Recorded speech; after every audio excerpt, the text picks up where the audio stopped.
Well, hi guys, welcome back to Rusty Rides Gravel and welcome back to another reservoir on another sunny morning in the autumn. Today is a bit of a special one. I'm following a route from Ed Shute's Gravel Ride Scotland book. Very exciting. So we're in the Lammermuir Hills today at Whitewater Reservoir, and I had a route planned out for a long time to go over Twinlaws and go around the hills a little bit. But since buying the book, I noticed that Route 5 in here from Ed is actually the same route, if not slightly better. So I reached out to Ed Shute and asked if he didn't mind me recording his route instead of one that I had planned. The gentleman that he is said he was okay with that, although the caveat that he doesn't like people blindly following GPX routes in case they bite off more than they can chew. Now I do agree with that and would say you really should buy this book before following this route, as there is far more detail contained within his lovely book than I will put in today's video. And it's obviously lovely photographs as well, and the map is well laid out, and it's got step-by-step instructions for each part that you might want to do. So I'm going to follow his route today, number 5, the herring roads of the Lammermuirs, and just generally see how we get on, see how an expert's route compares to mine. So what is the route today then? Well, it's Route 5 from Ed's book, and we'll start here on the Southern Upland Way at Watchwater Reservoir. We will ride west along the Southern Upland Way up to the Twinlaw Ford, over the Watchwater, and climb up to the Twinlaw Cairns. From there we follow the Southern Upland Way until we reach Blythewater, and we travel across the hills to Ern's Clew Water and take the Herring Road down past Burncastle to the A697. After a stint north on the A Road, we head into Longcroft and follow the Whalplaw Burn up to Glenburnie and climb up to Falago Rig Wind Farm. A small stint in the wind farm is ended as we cycle around Little Law and down the glen following the Dyewater to Scarlaw and hopping back over to Watchwater Reservoir, a total of 45 kilometres and 700 metres of climbing. It's another fresh morning, it's a bit chilly. I've got the old winter Endura top on now, nice and fleecy lined, nice and warm and cosy. Reservoir's looking a bit low, as they all are these days, but it should be a good day today, a little bit fresh on the wind. So I'm a bit worried about old Frank, but we'll see how we get on. Right then, let's follow the route.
Oh, so here we are at Twinlaw Summit. I'm sheltering in one of the little cairns here.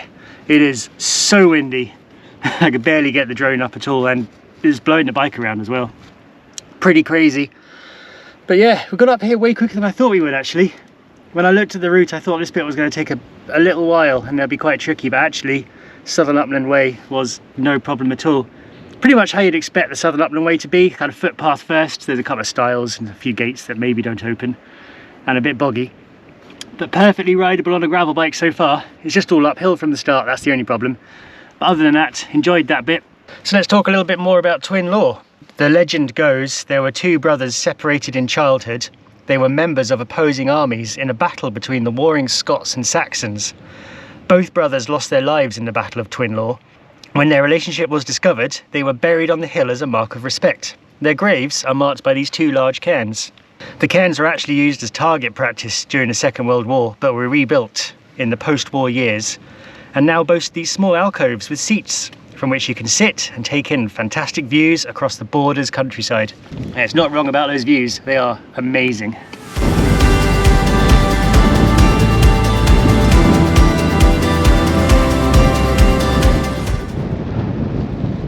Oh, it's a tough day today. Pretty much a headwind all the way along here, making it very difficult to cycle and very difficult to film. Tricky indeed.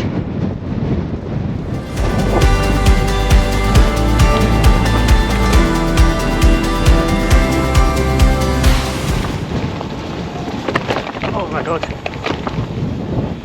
This bit coming down from Twinlaw Summit is absolutely brilliant. Ordinarily I'd have the drone up, getting some nice perspective, but it's just too windy. It keeps getting blown away and I don't want to lose it.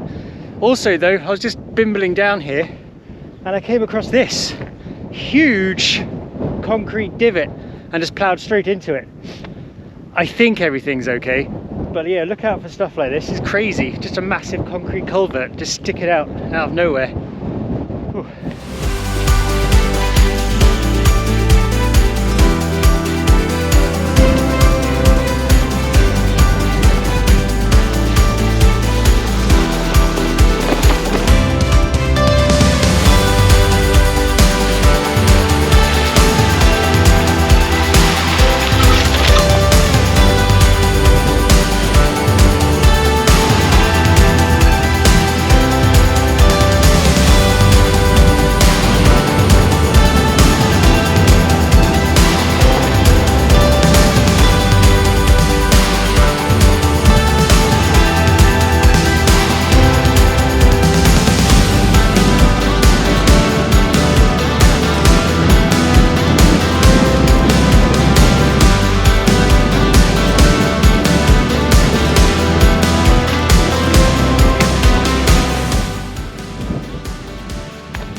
That's a very deep crossing. We won't be doing that. Let's go over that bridge. Alright then, Rusty, what's your thoughts about this so far? Actually, it's a good route. The trails are really good. Southern Uplands Way is in good quality. Then when you get onto the estate tracks, they're all good. Definitely liking this so far. I think I've got a few steep climbs to come in a minute. But other than that, not too bad. Feet are staying dry in the socks as well, which helps. But it's just this wind. I mean, it may look sunny on the camera, and it is very, very sunny, but the wind is doing my nutting. Like, it's blowing the bike everywhere. I can't do one-handed filming because I'm going to crash on the rubble. I can't get the drone in the sky because it just keeps blowing away. So we're doing a very old school style filming here, for which I apologise. But also, it's amazing how much of an effect the weather has on your attitude. I was thinking that as I was getting annoyed just now. Like, you can see why people don't bother cycling in the winter, because it just can be miserable, can't it? Even when it's sunny like this, it's still a little bit miserable because this wind, I'm constantly fighting it. It just takes the joy out of it a little bit. But nonetheless, we shall keep going. I'm sorry you got the sun in your eyes there. It's either the sun in your eyes or you can't hear me through the wind. So I decided you can have the sun. But we'll keep going. I think we're going to hit the herring road soon, which is an interesting thing, which I'll talk about a bit more. Let's go.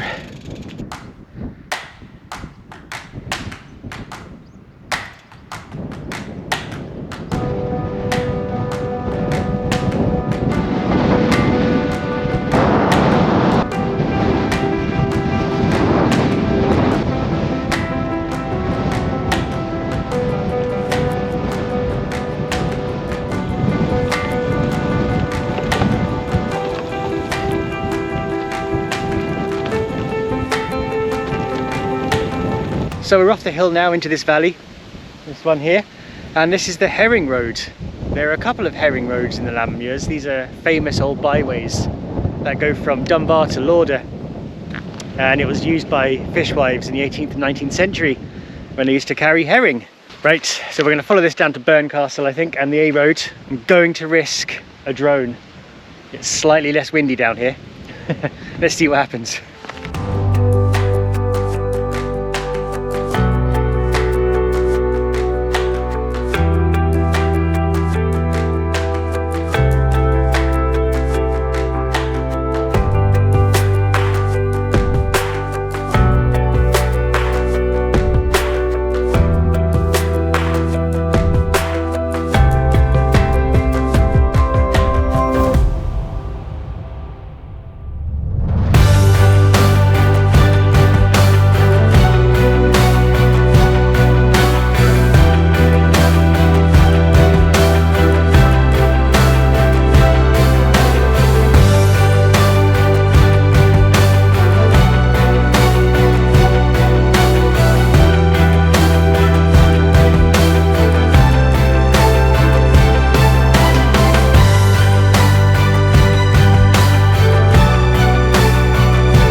Right, done the 2 kilometres of A road to Longcroft, and now we're going back up into the hills.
Right, we've made it to Bunny's Bothy up here in the glen. Whew. I remember doing this from the central belter, going the other way. It's definitely more enjoyable, but still nice to come up. I'm glad for my waterproof socks. You have to cross that burn a couple of times and you do get wet. But if I remember correctly, and I think Ed's book also states it, well, he calls it a steep climb, but I'm going to call it a very steep climb out of here up onto the pylon range, take us over to Falago Rig. I remember coming down it and I thought it was steep coming down, so I know I'm not going to cycle up it. It's going to be a push vest, so that should be fun. But I've really enjoyed it so far. The Herring Road descent was lovely. I think that's the good way to come down there and come up here. I think he's got that right. That's the way to do it. This is a bit boggy and a bit slow to go too fast the other way on, but enjoyed it. It's good. Right, let's get up onto this hill. Last push up, and then we should be descending all the way back to the start, nearly. So this is the steep bit that the camera won't do justice on, but it is very steep, too steep for me to ride up anyway, that's for sure. I don't think it goes too long though, and then it's more steady, sort of upward gradient from then. Let's plod up.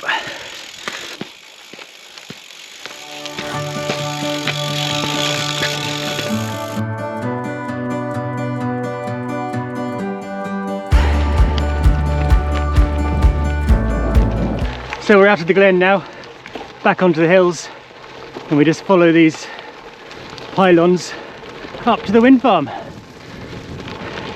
Should be a fairly good track, this one, if memory serves. Oh, almost got a tailwind here. Very almost cross tailwind. It makes such a difference. Oh, it's lovely.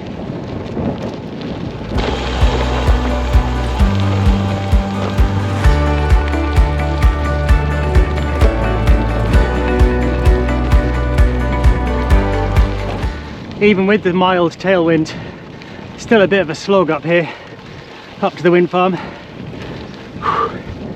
And it's perfectly doable, nothing crazy, it's just long and up. One of those classics.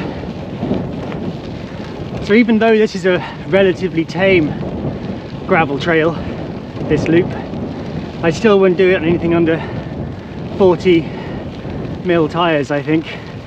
Mostly because, yeah, generally it's okay and pretty good going, but where they repair it, they tend to repair it with crazy coarse rubble, and that's when you're going to come a cropper with pinches and dings and all the fun things. Oh, I have no memory of that hill. Oh no. Oh, I wasn't ready for that one. I can hear the turbines whooshing.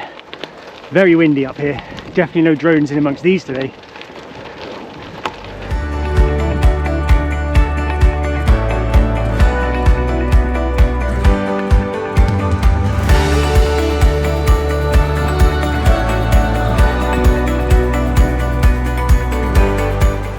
So we're just going to boost through this wind farm. I've been through here twice before in 2 other videos, so I think I've covered this enough.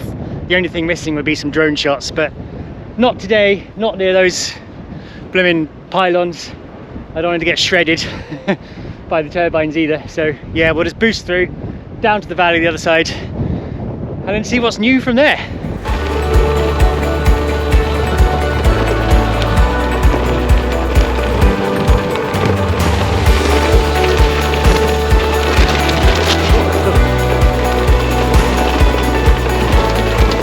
Oh, I love wind farm gravel.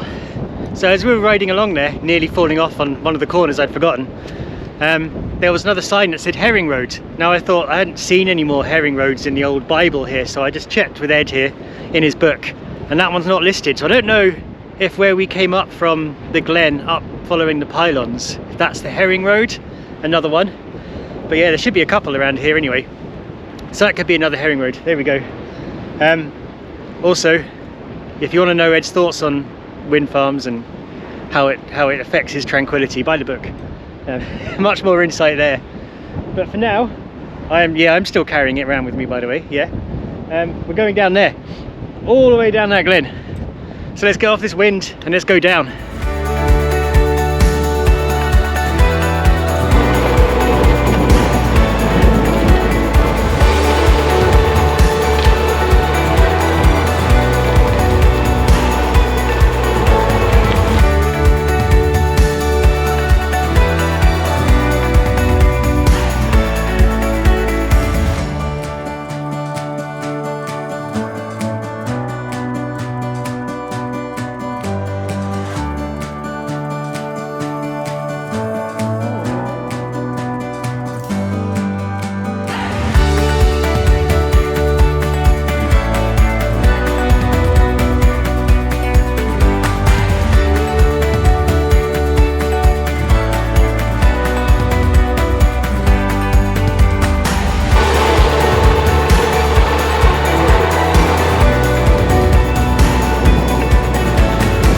Just taking a breather at this JOH 1994 cairn. Oh, so that tarmac road then out of the wind farm. The first half, oh, the road cyclist in me absolutely loved it. Belting down, brilliant. At one point the drone got into trouble. I don't know if it managed to record or whether it just gave up, but it was a bit windy for that. But be careful though, don't be fooled, because there's a sting in the tail. Just as you're just getting into the swing of the downhill, you suddenly get met with like a 2k climb, I think it is. I don't know, it felt like 2k, I've forgotten already, but yeah, sting in the tail there. We're at the top of it now, basically down there. That's the end, just before this rain hits, hopefully.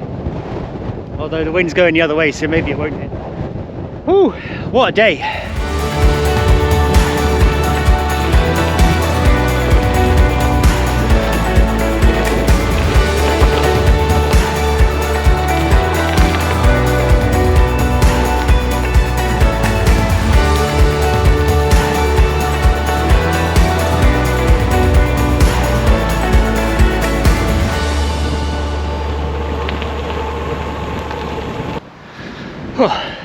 Well guys, we are done.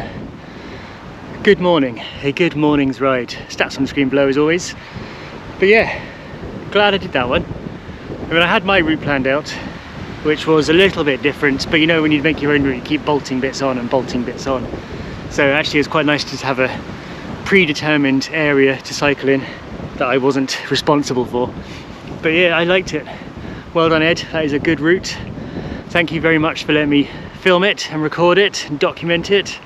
I don't have to call it crazy copyright names like what would it be, the Lammermuirs roads of the Herring Hills or something like that, just to get around. But no, thank you, gentlemen that you are. So that'll do us. I think we're heading into the badder weather now, so my cycling opportunities are going to become fewer and further between. So we might be going back down to a 2-week schedule from now on, which is fine for me, but the YouTube algorithm hates it. So yeah, don't be surprised if you don't see any videos. You just have to go searching for them. Make sure you're subscribed and click the bell and all that stuff so you don't miss one. But there we go, hope you enjoyed that. That is a good ride. Buy Ed's book if you haven't got it already. Maybe I'm the last one to get it, but if you haven't got it, go and buy it. Got some stunning routes in it, brilliant routes, lovely photography, excellent descriptions, great book all around. And that will do us for today. See you next time guys, thanks for watching.